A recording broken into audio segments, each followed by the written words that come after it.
We have a side-by-side comparison here of Roger, of course, the master, and Coco Gauff. If you don't know Coco Gauff, you will know Coco Gauff soon. She's the best junior American in the world, and she's touted to be the next Serena Williams. So let's see what they do that's good. And specifically, I'm talking about the cocking of the wrist. I did a previous analysis on Coco's backhand volley and wanted her to see, or wanted y'all to see how Roger does it, so you can watch the differences. So watch these.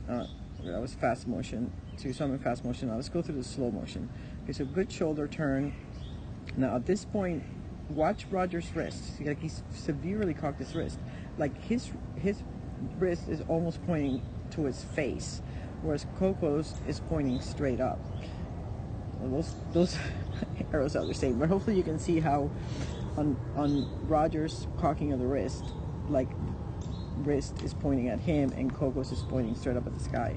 So as we continue through, then when Coco comes through, she has to kind of slap at the wrist, slap at the racket. So she actually has to go in a circular motion where the racket has to come from here to here.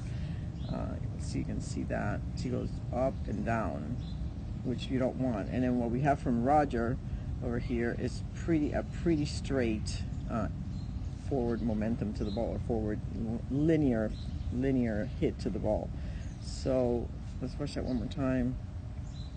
From here, she has to go slapping, and then Roger comes through. Now watch also at the point that Roger ends, his wrist is still cocked. So he's maintained the cock to the wrist, whereas Coco has.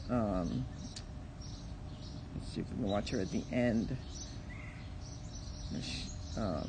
Pretty good point of contact right in front, and she's moving through the ball. But specifically, I'm talking about this position here, which I would like for Coco at this point to have that wrist pointing towards the court like Roger does, as opposed to up, pointing into the sky.